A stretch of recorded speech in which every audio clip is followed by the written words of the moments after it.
Hello everyone, welcome to GS tank. GS tank में आपका बहुत बहुत स्वागत है, जहां पे हम डिस्कस कर रहे हैं इंटायर इंडियन पॉलिटी को, यानी संपूर्ण भारत के राज व्यवस्था को।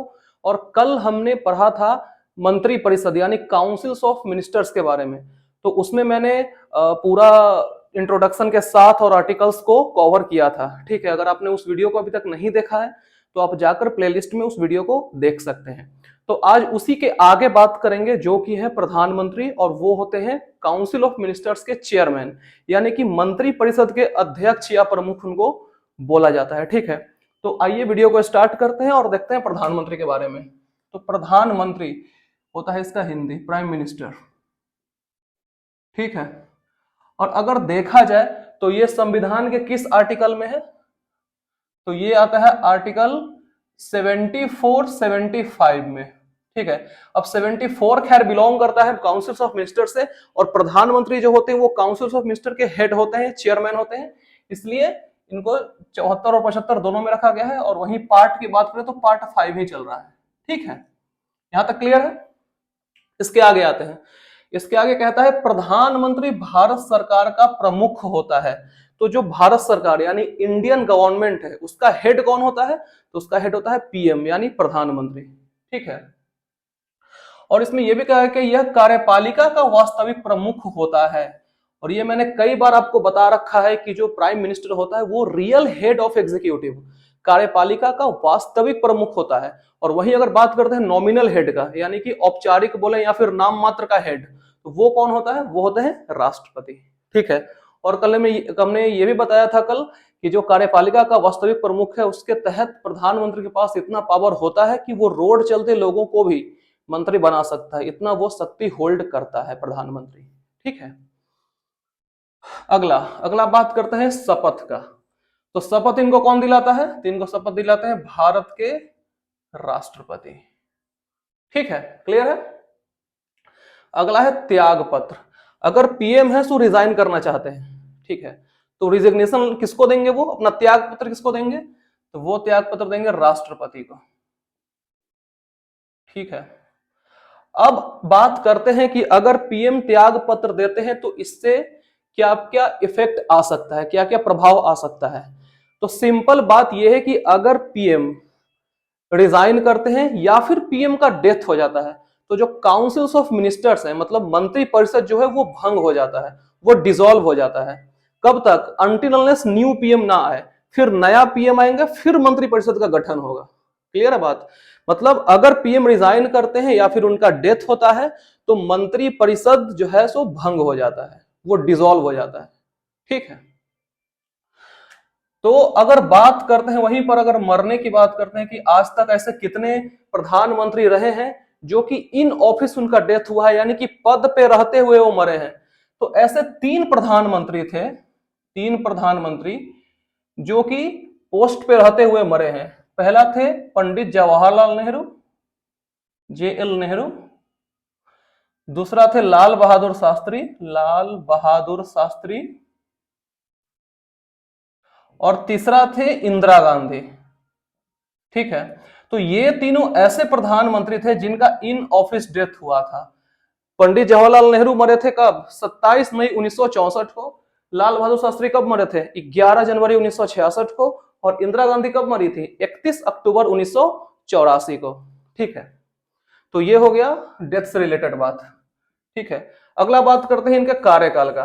तो प्रधानमंत्री का कार्यकाल कितने दिनों का होता है, 5 सालों का होता है, कार्यकाल 5 वर्षों का। ठीक है, आप देखते होंगे कि हर 5 साल में लोकसभा चुनाव होता है। ठीक है, तो लोकसभा के मेंबर ही होते हैं पीएम आमतौर पे, उस पर आगे बात करते हैं। ठीक है, अगला टॉपिक वही आ गया, सदन का सदस्य। मतलब जो प्रधानमंत्री होता है वो संसद में किस सदन का सदस्य होता है, तो आमतौर पर देखा जाए तो जो प्रधानमंत्री होता है वो लोकसभा का सदस्य होता है। ठीक है, प्रधानमंत्री जो होता है वो लोकसभा का सदस्य होता है। लेकिन अपवाद तो खैर हर जगह ही होता है, तो यहाँ पे अपवाद है। कुछ प्रधानमंत्री ऐसे हैं जो राज्यसभा से भी भारत के प्रधानमंत्री बने हैं। और बात करें कि वो कौन कौन है, तो ऐसे 4 प्रधानमंत्री रहे हैं, 4 प्राइम मिनिस्टर जो कि राज्यसभा के थ्रू बने हैं। उनका नाम है पहला इंदिरा गांधी, ठीक है, दूसरा है एच.डी. देवेगौड़ा,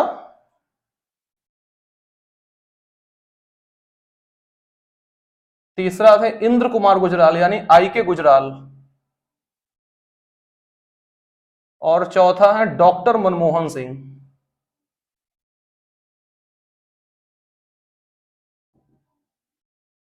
ये चारों ऐसे पीएम थे जो कि राज्यसभा के सदस्य होते हुए प्रधानमंत्री बने, ठीक है। अगर देखा जाए सही मायने में तो लोकसभा से पीएम बनना ज्यादा आसान है, राज्यसभा से थोड़ा मुश्किल है पीएम बनना, ठीक है। तो आजकल जो है वो आमतौर पे जो पीएम होते हैं वो लोकसभा के सदस्य ही होते हैं। अगला पद लिया गया, ये जो पद यानी जो प्रधानमंत्री का जो पद है, पोस्ट है, वो कहां से लिया गया है? वो लिया गया है ब्रिटिश के संविधान से, ब्रिटिश संविधान से, ब्रिटिश संविधान से। जब ब्रिटिश संविधान का थोड़ा सा चर्चा हो गया है तो थोड़ा सा और इसको डिटेल्स में चर्चा कर लेते हैं। तो बात कुछ ऐसा है कि अगर आपको ब्रिटेन का प्रधानमंत्री बनना है, ठीक है, अगर आपको ब्रिटेन का प्रधानमंत्री बनना है तो आपको हाउस ऑफ लॉर्ड्स यानी कि जो ब्रिटिश पार्लियामेंट है उसका दो हाउसेस हैं, एक है हाउस ऑफ लॉर्ड्स और एक होता है हाउस ऑफ कॉमन्स। तो जो हाउस ऑफ कॉमन्स होता है वो इंडियन पार्लियामेंट के लोकसभा के इक्विवेलेंट है, और हाउस ऑफ लॉर्ड्स जो होता है वो इंडियन पार्लियामेंट के राज्यसभा के इक्विवेलेंट है। यहां पे लिख देते हैं, जो हाउस ऑफ लॉर्ड्स होता है, हाउस ऑफ लॉर्ड्स वो किसके इक्विवेलेंट है? वो राज्यसभा के इक्विवेलेंट है, राज्यसभा। और जो हाउस ऑफ कॉमन्स होता है वो किसके इक्विवेलेंट है? वो इक्विवेलेंट है लोकसभा के।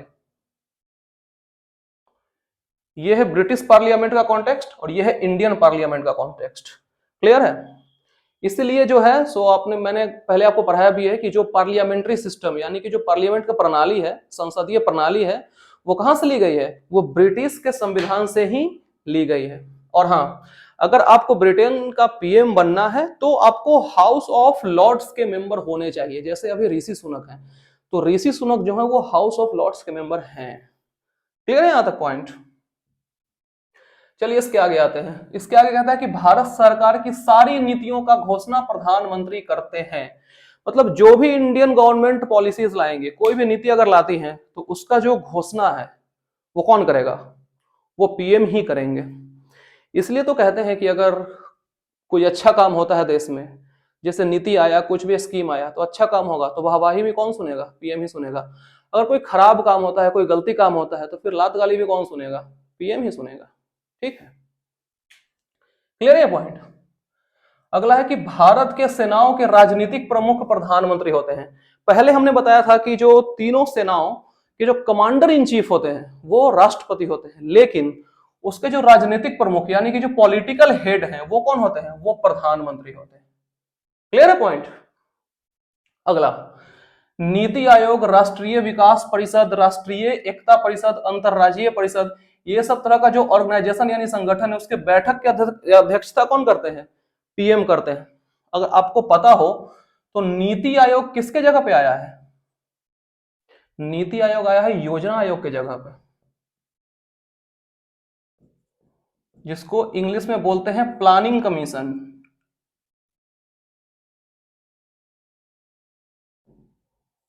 ठीक है, अब ये प्लानिंग कमीशन इंडिया में कैसे आया, कौन लाया, इसका डिस्कस तब करेंगे जब हम लोग इकोनॉमिक्स पढ़ेंगे।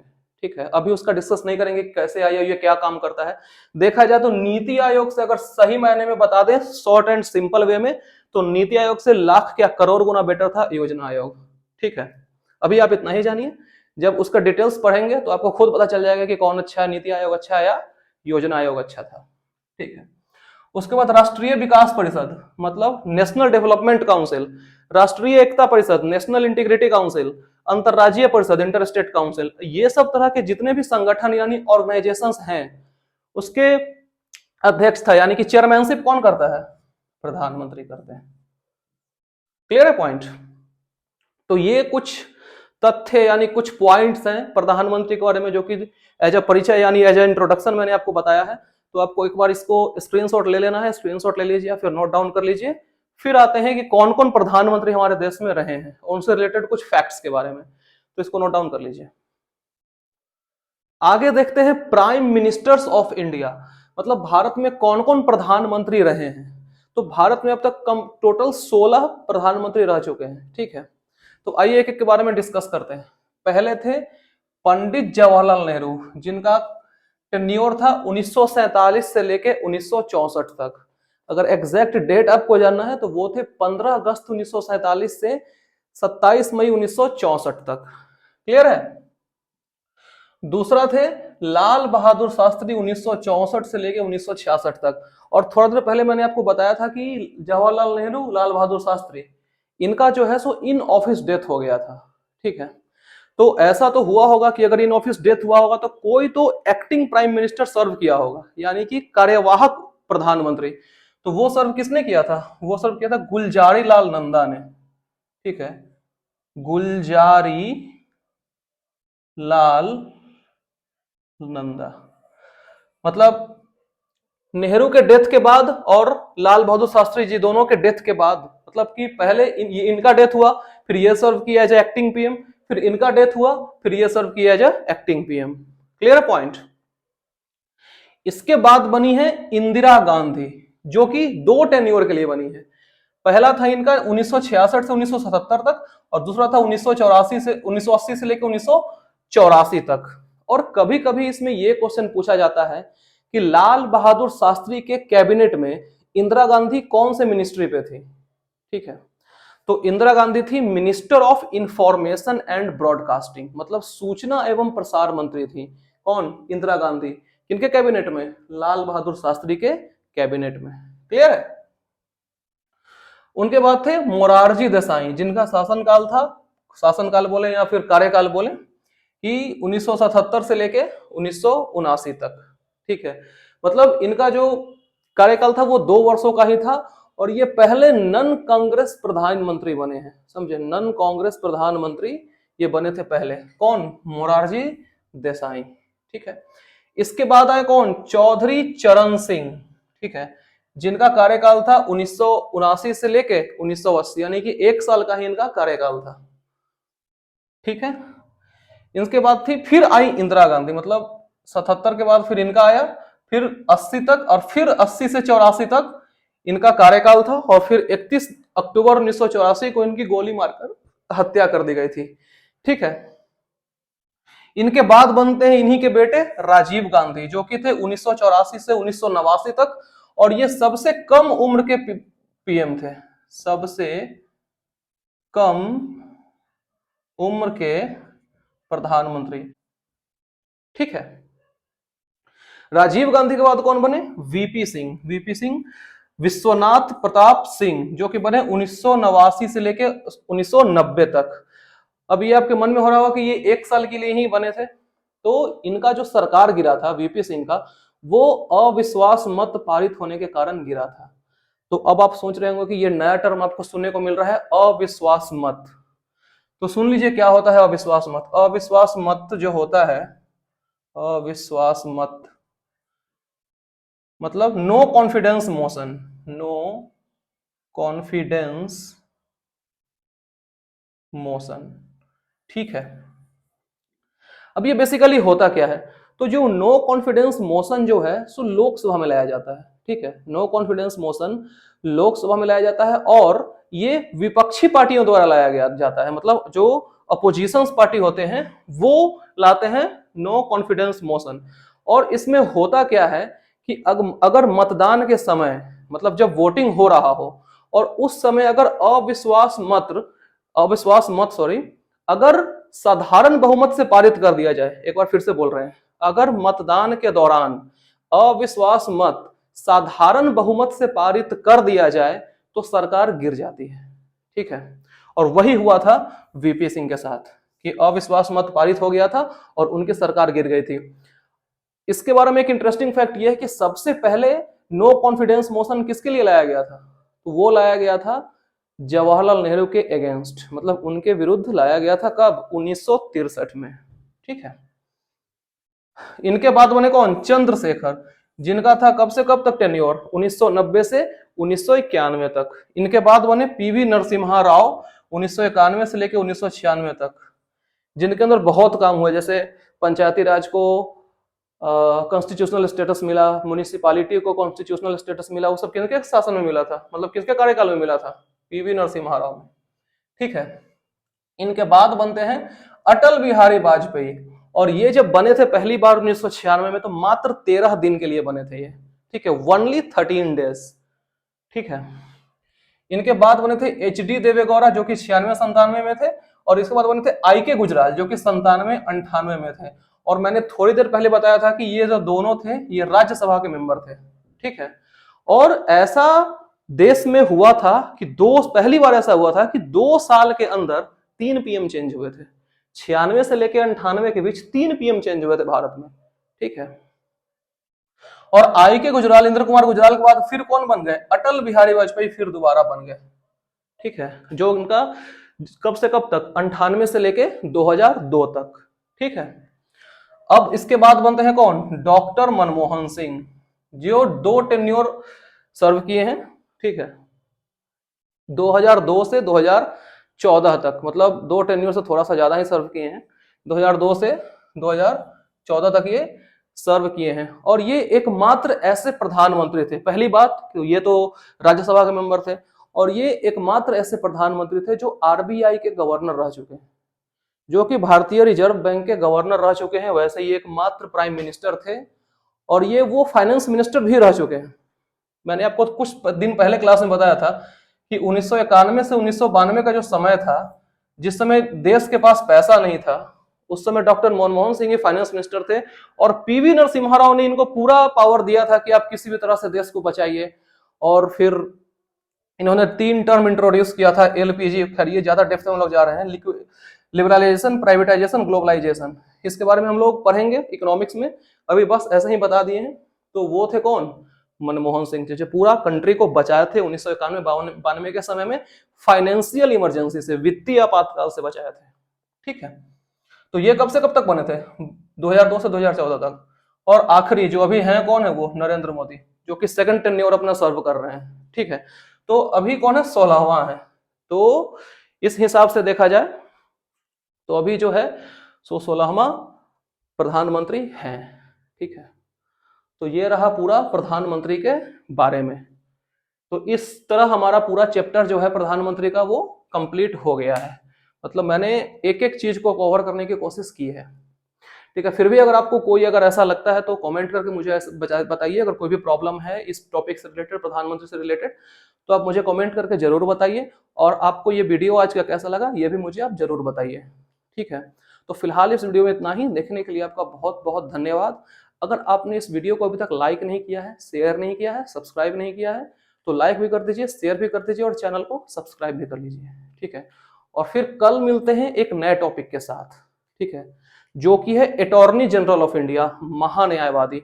इसमें एक चीज और आता है, उप प्रधानमंत्री। जैसे ये हमने पढ़ा है प्राइम मिनिस्टर्स ऑफ इंडिया, तो एक और होता है वाइस प्राइम मिनिस्टर। ठीक है, वाइस पीएम। तो वो हम लोग टॉपिक नहीं पढ़ेंगे, वो उतना ज्यादा इंपॉर्टेंट नहीं है। मतलब ओरली हम आपको अगर बता दें तो जो पहला वाइस प्राइम मिनिस्टर थे वो थे सरदार वल्लभ भाई पटेल, और जो आखिरी यानी कि जो 2004 में बने थे वो थे लाल कृष्ण आडवाणी। ठीक है, उसके बाद फिर वाइस पीएम का पोस्ट हटा दिया गया। और वैसे भी अगर आपको देखा जाए तो ये जो वाइस पीएम का जो पोस्ट है वो कॉन्स्टिट्यूशनल पोस्ट नहीं है, मानी कि संवैधानिक पद ये नहीं है।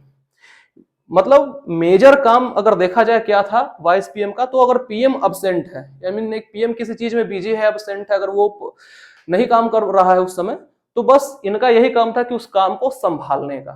ठीक है, और ये ज्यादा कुछ इसमें है नहीं पढ़ना, तो इसलिए टॉपिक को हम स्किप कर रहे हैं, वाइस पीएम को, ज्यादा इसमें कुछ है नहीं।